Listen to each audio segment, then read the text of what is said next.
Meskipun kami terbatas tidak bertemu secara fisik, tetapi kami percaya 2 atau 3 orang berkumpul dalam nama-Mu, menggunakan media apapun, Engkau hadir di tengah-tengah kami, berbicara secara pribadi kepada kami. Sebentar kami akan mendengarkan sapaan, bimbingan, teguran, bahkan nasihat melalui kebenaran firman-Mu.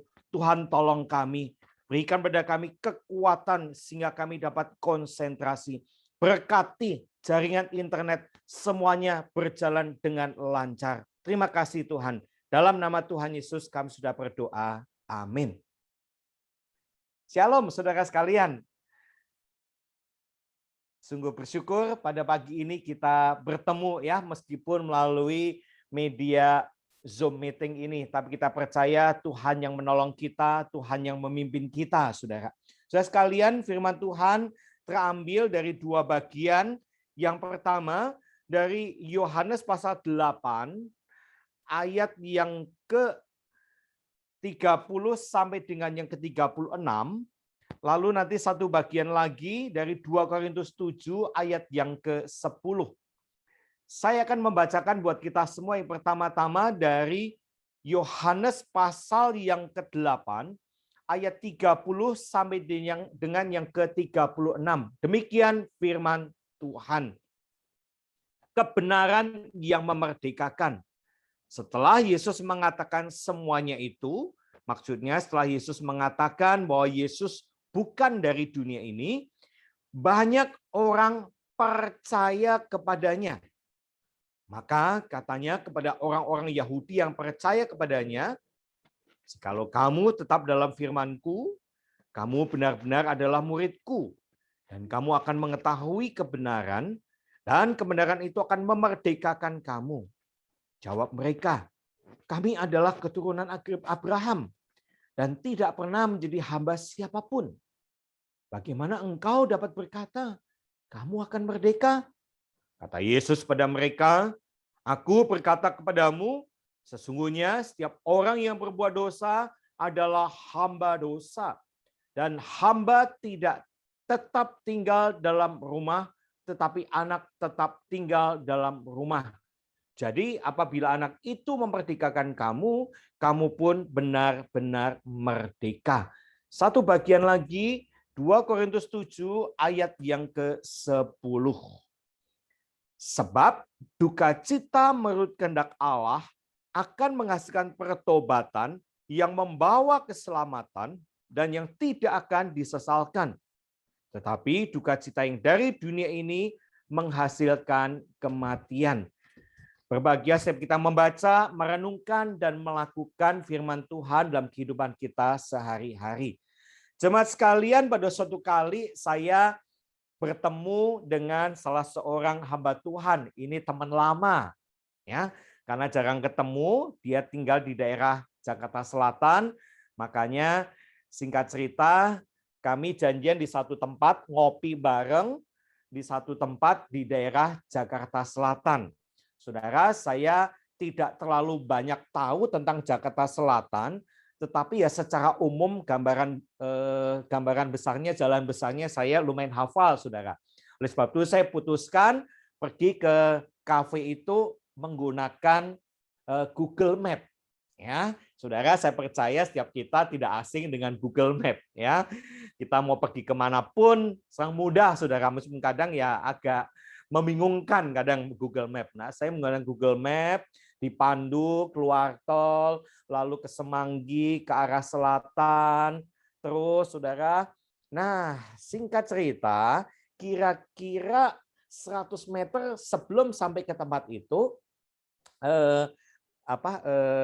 orang yang itu ya, suara yang di Google Map itu bilang posisi letaknya itu di sebelah kiri, ya, di sebelah kiri, 100 meter lagi belok kiri. Oke, saya konsentrasi nyetir, saudara. Pada waktu itu jalanan cukup padat, ya, sebelah kiri motor, kanan motor, depan mobil, pokoknya cukup padat, saudara.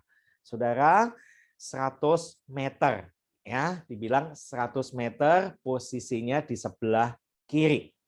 Tetapi saya karena terlalu konsentrasi dengan kanan kiri, dengan motor yang berseliweran, Sebelum 100 meter saya punya keyakinan ini belok saudara, ini tempatnya saudara. Ya, saya belok, begitu belok, Google Map-nya bilang Anda salah, Anda salah. Putar balik, putar balik. Saudara, sehingga saya putar balik, betul saudara. Ternyata itu sekitar 25 meter sebelum lokasi yang saya tuju. Ya, sudah sekalian demikian pula dalam kehidupan kita, kita ingin fokus kepada firman Tuhan. Kita ingin supaya hidup kita itu selaras dengan firman Tuhan, mengikuti petunjuk ya Google Map-nya Tuhan yaitu Alkitab. Tetapi kalau mau jujur, seringkali kita berbelok arah, ingin maunya sendiri. Saya sebenarnya tidak ingin maunya sendiri waktu berbelok, saudara. Tetapi saya kurang konsentrasi lagi, sehingga saya salah jalan. Bukankah kita juga demikian? Kita seringkali salah jalan, padahal kita sebagai orang percaya. Apalagi di tengah-tengah pandemik ini, ya kanan kiri banyak orang COVID, kita khawatir dengan banyak hal sehingga kita kurang fokus dengan Google Map-nya Tuhan, yaitu kebenaran firman Tuhan. Padahal kita sebagai orang percaya kita sudah bertobat. Nah, berbicara pertobatan, pertobatan itu apa sih? Pertobatan itu adalah sebuah perubahan pikiran, kita berbalik dan kembali ke jalan Tuhan. Jadi yang namanya pertobatan itu adalah perubahan radikal. Radikal itu, saudara jangan bingung dengan kata radikal ya. Radik itu artinya mengakar, saudara. Berarti ada perubahan yang mengakar di dalam pikiran kita. Kita berbalik arah, kembali ke jalan Tuhan. Dan tentunya waktu kita bicara bertobat, kita sudah terima Yesus sebagai juru selamat kita secara pribadi, mungkin sudah 20 tahun yang lalu, 30 tahun yang lalu, berarti saudara, kita sebagai orang percaya, pertobatan kita, perubahan kita itu diikuti dengan perubahan nyata dalam perbuatan kita. Nggak hanya kita bilang, oke saya bertobat, terima Yesus, tetapi kehidupan lama kita masih kita nikmati, saudara. Jadi sekali lagi bahwa perubahan pertobatan itu, saudara, diikuti dengan sebuah perubahan di dalam perbuatan yang nyata. Sehingga apa? Perubahan kita itu akan menghasilkan buah. Ya, perubahan kita akan menghasilkan buah. Jadi saudara bicara berubah dan berbuah itu hanya di balik dua huruf U dan B. Berubah sehingga kita berubah. Jadi kata kuncinya adalah waktu kita berubah otomatis kita menghasilkan buah Roh Kudus. Di dalam Galatia 5 ayat 2 sampai dengan 24 jelas sekali ada buah Roh Kudus. Buah Roh Kudus 1. Saya pernah tanyakan ini ya waktu kita ibadah onset ya. Buah Roh itu 1, bukan 9, saudara. Tetapi ada 9 sifat buah Roh Kudus yang seharusnya itu yang bisa kita keluarkan di dalam kehidupan kita. 3 sifat buah roh yang pertama adalah relasi kita dengan Tuhan. 3 sifat yang kedua adalah relasi kita dengan sesama. Dan 3 sifat buah roh yang ketiga adalah relasi kita dengan diri kita sendiri. Makanya Paulus menekankan kepada jemaat di Korintus tentang pertobatan. Padahal jemaat di Korintus adalah jemaat lama, saudara. Jemaat yang sudah tahu banyak tentang kebenaran Allah, tetapi mereka belum mengalami pertobatan yang sejati. Makanya Paulus menekankan di dalam bagian firman yang kita baca tadi, saudara, dalam 2 Korintus pasal 7 ayat yang ke-10, itu berbicara tentang pertobatan. Nah, Paulus bilang ada 2 jenis pertobatan. Ya. Yang pertama adalah pertobatan sejati. Pertobatan sejati itu apa? Nah, ini Paulus mencatat sebab duka cita menurut kehendak Duka cita menurut kehendak Allah menghasilkan pertobatan yang membawa kepada kita keselamatan dan itu tidak akan disesalkan. Nah, ini pertobatan sejati. Yang kedua adalah pertobatan palsu. Nah, Paulus mengkontraskan pertobatan menurut kehendak Allah dengan pertobatan dari dunia. Alkitab mencatat, tetapi duka cita yang dari dunia ini menghasilkan kematian. Maksudnya kematian ini adalah kebinasaan. Saudara, dalam dunia ini ada banyak penyesalan. Ya, kalau Paulus tadi berkata, yang tidak akan disesalkan. Dalam dunia ini ada banyak penyesalan, saudara. Yang pertama adalah penyesalan selama 1 hari. Kalau dia salah ambil jalan. Satu kali saya pergi ke rumah duka Darmais. Saudara, seperti saudara ketahui kalau sore atau malam hari itu daerah daerah Selipis itu macet, saudara. Ya, saudara, saya kurang hati-hati, saya kurang jeli, ya. Belokan rumah duka Darmais itu kan ada ada pohon, jadi nggak tahu kelihatan. Saya posisi ambil agak kanan, saudara. Wah, saudara bisa dibayangkan begitu kebablasan, keterusan, lewat, putar baliknya di mana, saudara? Putar baliknya itu di Palmera. Waduh, saya nyesal sama 1 hari, saudara. Ya, penyesalan sama 1 hari kalau kita salah ambil jalan. Penyesalan yang kedua adalah penyesalan selama 1 minggu. Kalau dia salah makan. Wah, mungkin makan yang enak, kurang diperhatikan kebersihannya, akhirnya maaf, buang-buang air selama 1 minggu. Penyesalan ketiga adalah penyesalan selama 1 bulan. Kalau dia salah potong rambut. 1 kali saya potong rambut tapi tidak di langganan, waduh rasanya kok kurang sek dan terlalu cepak, sudah kayak anak muda gitu. Wah, nunggunya 1 bulan, saudara. Penyesalan yang berikutnya adalah penyesalan selama 1 tahun kalau dia tidak naik kelas. Ya, mudah-mudahan jemaat nggak ada yang pernah tinggal kelas ya. Saudara, nunggunya kan selama 1 tahun, saudara. Nah, penyesalan yang berikutnya adalah penyesalan seumur hidup kalau dia salah pilih jodoh. Dan saudara yang suami istri tidak senggol suami saudara atau istri saudara, aku nyesel ya punya istri kayak kamu, aku nyesel punya suami kayak kamu. Jangan, saudara ya. Penyesalan yang terakhir adalah penyesalan kekal kalau dia salah pilih juru selamat. Nah, saudara sekalian, Paulus menekankan duka cita menurut kehendak Allah itu kita bertobat, kita menyesal, kita memilih juru selamat kita Yesus Kristus, kita tidak akan menyesal, saudara. Tidak akan disesalkan. Mari kita melihat bagian selanjutnya adalah tentang duka cita dari dunia. Duka cita dari dunia ini dengan kata lain mengasihani diri sendiri. Bukan mengasihi, saudara. Mengasihani diri sendiri karena duka cita ini bukan duka cita karena dosa. Dengan kata lain, dia tidak memiliki kesedihan, tidak ada penyesalan yang mendalam atas dosa yang dia lakukan.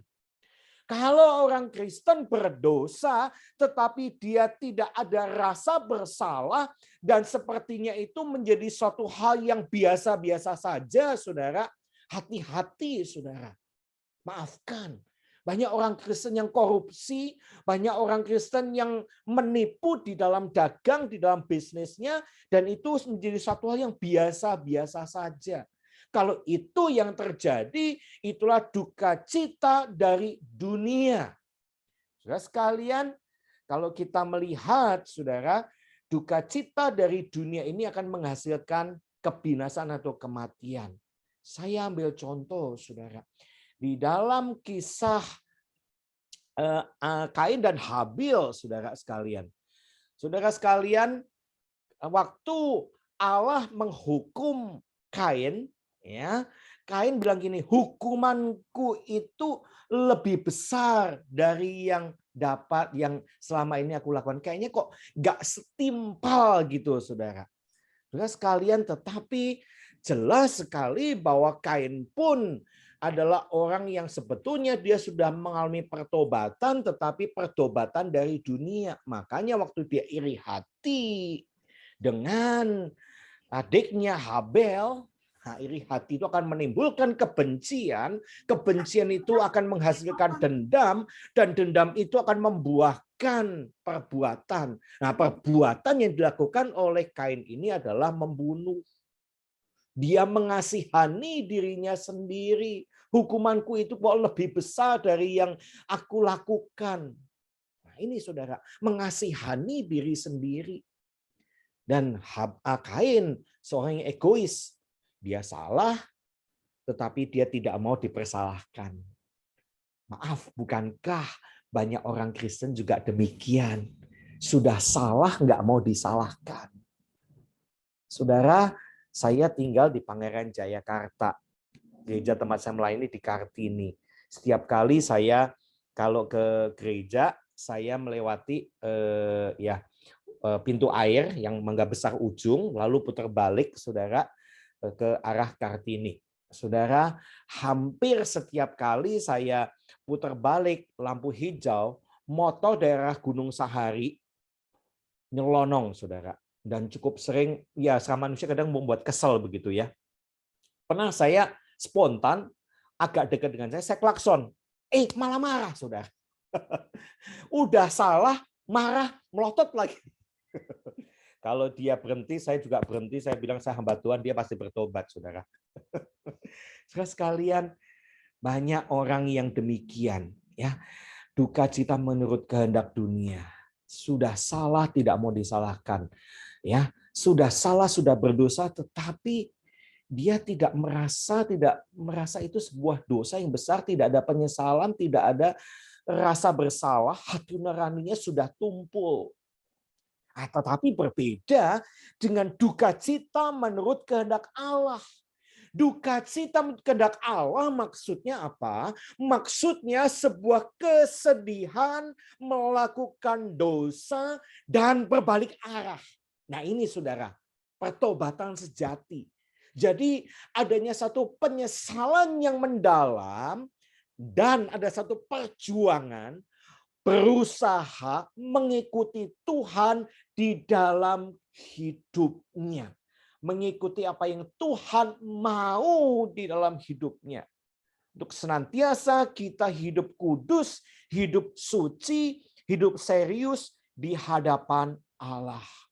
Saudara, masa-masa COVID sudah 1 tahun kita alami. Enggak cuman di GBI Jatinegara Timur 56 saja, tidak hanya di Jakarta, tidak hanya di Indonesia, tetapi seluruh dunia.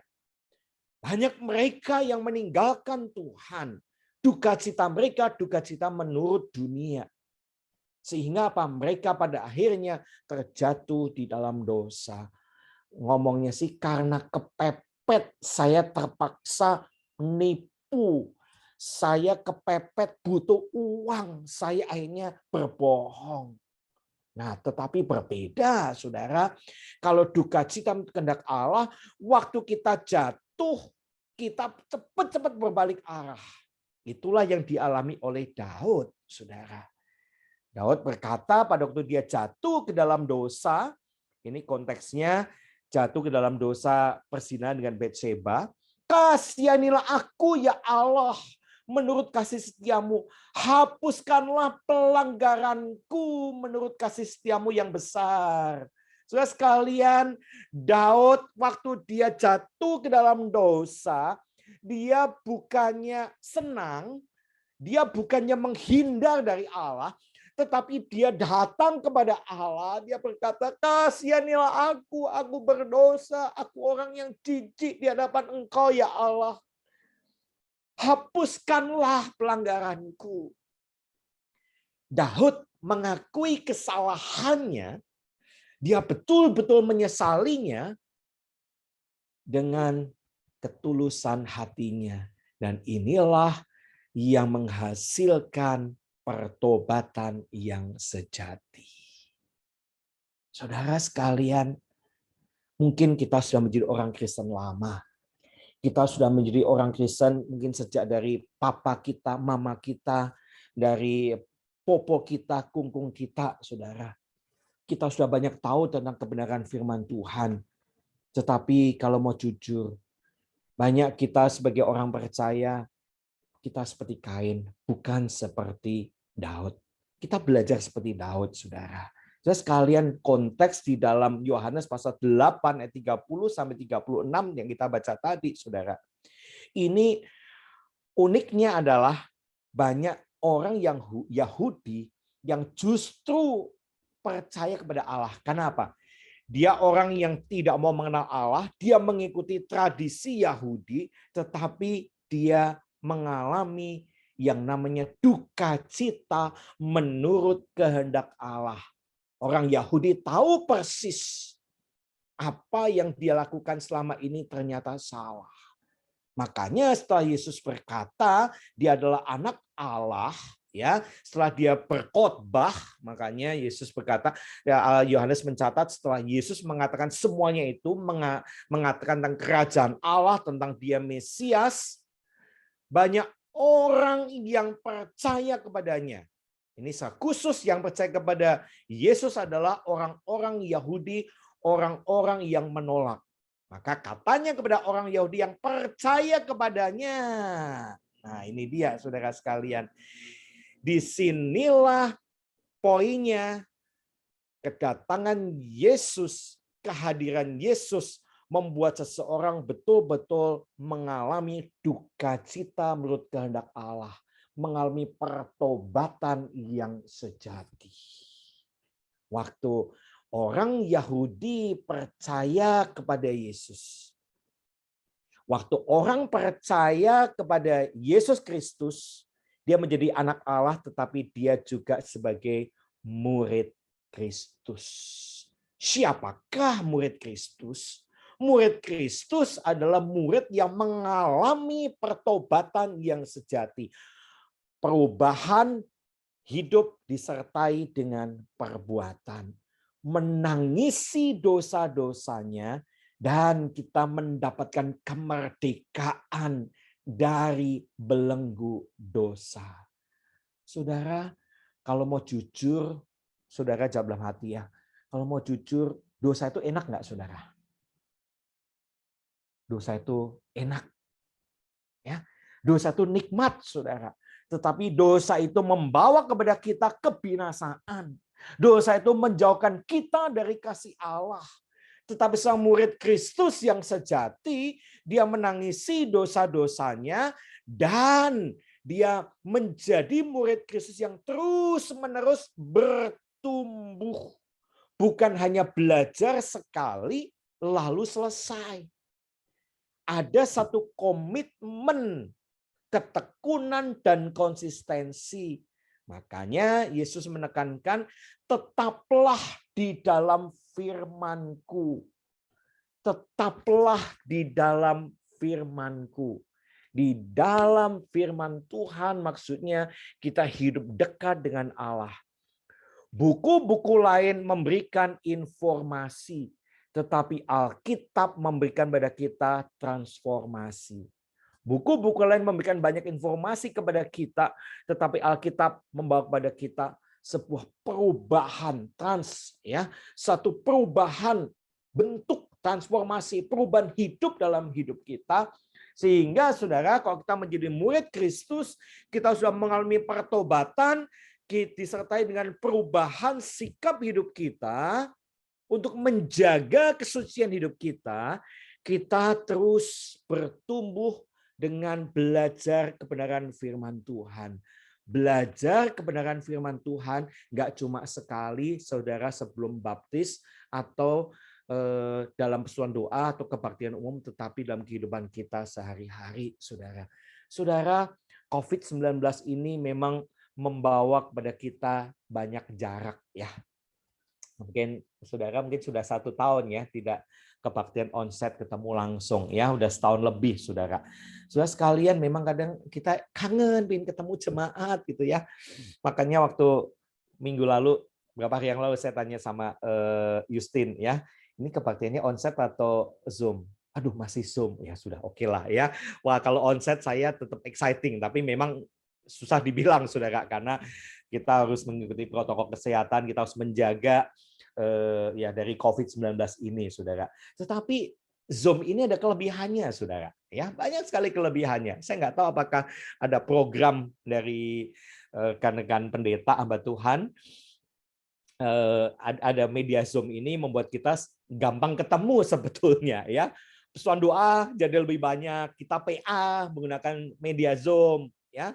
Mungkin kita pulang kerja nggak sempat ke gereja, tetap masih bisa pakai Zoom, Saudara, ya. Kemarin pun semalam saya rapatnya sempat di mobil, Saudara, ya. Ada yang meninggal, dan saya di mobil gereja. Wah, rapatnya di mobil, Saudara, pakai Zoom, ya, lebih praktis, Saudara. Terus kan kita bisa bertumbuh bersama-sama melalui media Zoom ini, Saudara. Atau mungkin ada jemaat, ya, saya agak lupa ingat, ada jemaat itu pindah ke Aceh atau ke Medan ya, waktu lalu ada ya, anak muda ya, pindah ke kampung halaman, kembali ke kampung halamannya itu ke Nias ya. Nah, itu. Nah, kita bisa tetap kontak sama mereka, Saudara, ya. Kita tetap bisa berfellowship. Kita tetap bisa bertumbuh bersama-sama belajar firman Tuhan. Terus kalian Swingli berkata demikian, Saudara. Kalau kita mengenal kebenaran, dan kebenaran itu membuat kita berbahagia, kita bisa bersukacita karena kebenaran itu memerdekakan dan bukan memenjarakan. Wow, kalimat ini sangat dalam sekali, Saudara. Kalau kita mengenal kebenaran, maksudnya kebenaran firman Tuhan, kebenaran Allah, kebenaran itu kan membuat kita berbahagia. Kata bahagia ini bukan kebahagiaan kita dapat uang gitu ya, kita dapat untung yang banyak, kita dapat berkat, tapi kebahagiaan sebuah sukacita ya, sifat buah yang kedua, sukacita. Ya, karena kebenaran itu akan memerdekakan kita dari dosa, dari cengkeraman dosa, dan bukan memenjarakan kita. Mari, Saudara, kesempatan yang indah ya masa-masa COVID ini kita bersekutu, kita mengenal kebenaran Allah lebih mendalam lagi, lebih intens lagi, Saudara. Sehingga apa? Waktu kita mengetahui kebenaran, berarti kebenaran itu secara progresif, ya, nggak cuman bergerak di tempat, tetapi secara terus menerus, Saudara, ya, secara terus menerus. Nah, Saudara sekalian, waktu kita mengenal kebenaran Allah, disitulah kita akan terus diulang secara terus menerus, Saudara, secara terus menerus. Sehingga apa? Sehingga kita belajar untuk cinta Tuhan senantiasa di dalam hidup kita. Kenapa, Saudara? Kebenaran itu akan memerdekakan kita dari musuh rohani kita, yaitu keinginan daging. Saudara sekalian, keinginan daging itu yang seringkali membuat kita akhirnya jauh dari Tuhan. Tetapi waktu kebenaran itu memerdekakan kita, kita akan mengalami kasih karunia Allah. Kita bisa bersekutu satu dengan yang lain, Saudara. Saudara sekalian, maaf ini agak sedikit loncat ya, boleh mundur ke yang labirin. Saudara sekalian pernah melihat labirin, Saudara? Labirin ini kita itu berada dari satu titik start gitu ya. Kita sampai garis finish, tetapi waktu berjalan di labirin itu, kadang labirin itu ada jalan yang buntu, Saudara. Jadi kita harus menemukan jalan sehingga nembus sampai ke garis finish. Ya, itu labirin, Saudara.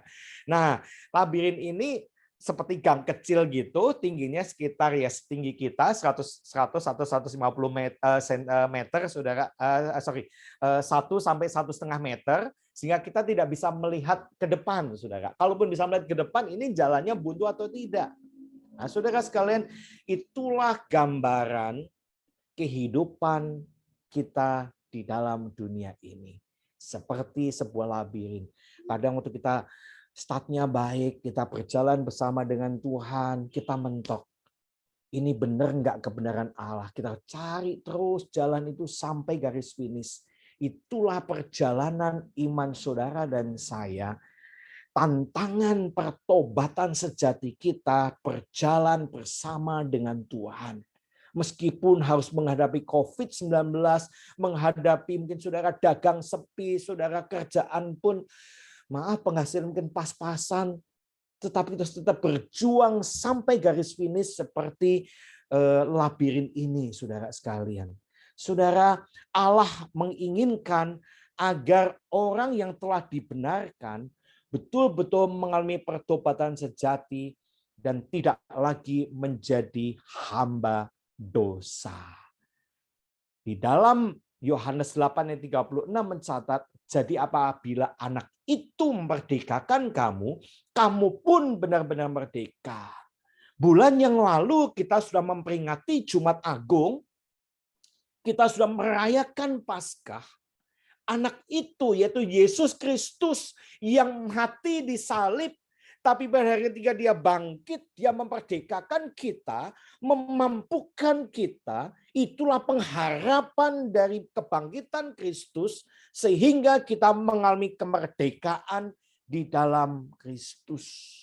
Pertanyaannya saudara, apakah saudara mau tetap dalam firman Tuhan? Sehingga kita mengetahui kebenaran, dan waktu kita mengetahui kebenaran, kita akan mengalami pertobatan yang sejati.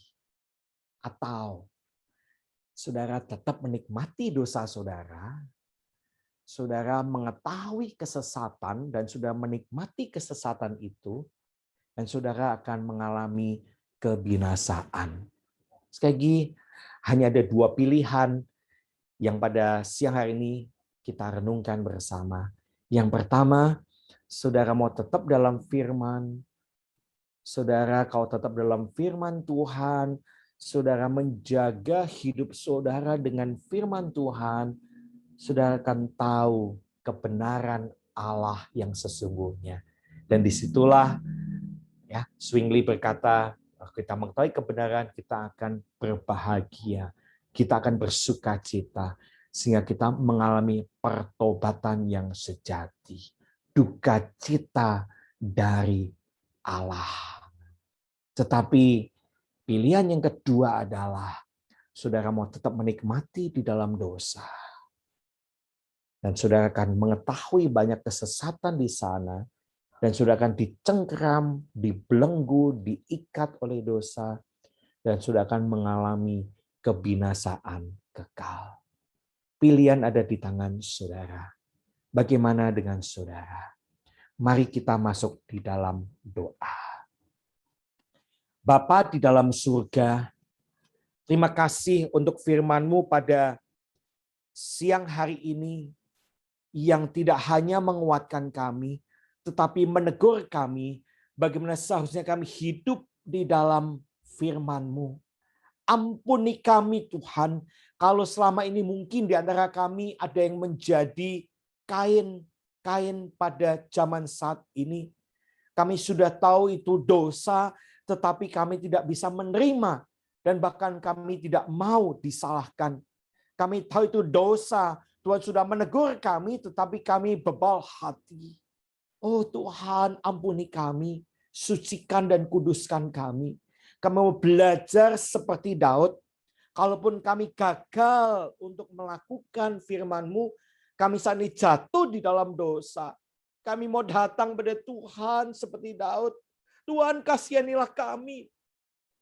Ampuni pelanggaran kami, Tuhan. Kami sudah gagal untuk bersikap baik. Kami gagal untuk bersikap kudus. Oh, kami sebagai anak muda, kami gagal untuk hidup suci. Kami sebagai pengusaha, kami gagal untuk jujur di dalam dagang dan bisnis kami. Kami seringkali mengeluh.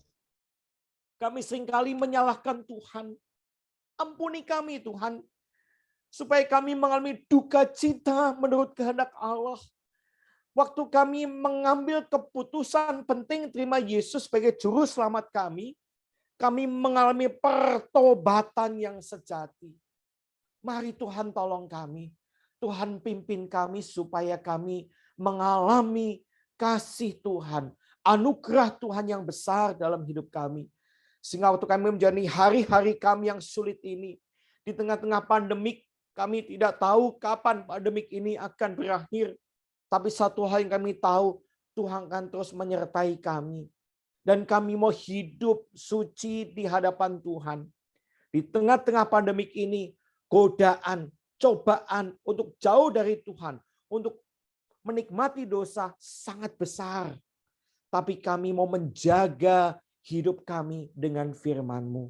Terima kasih untuk hamba-hamba Tuhan, para pendeta, pengerja, dan aktivis serta seluruh jemaat GBI Jatinegara Timur. Tuhan yang terus tolong kuatkan kami. Kami mau tetap kompak, kami mau tetap sehati melayani Tuhan. Kami mau tetap setia beribadah di GBI Jatinegara Timur. Karena inilah rumah Tuhan yang Tuhan percayakan untuk kami berakar kuat, bertumbuh sehat, dan berbuah lebat. Terima kasih Tuhan untuk firman pada siang hari ini. Hanya di dalam nama Tuhan Yesus kami sudah berdoa. Amin.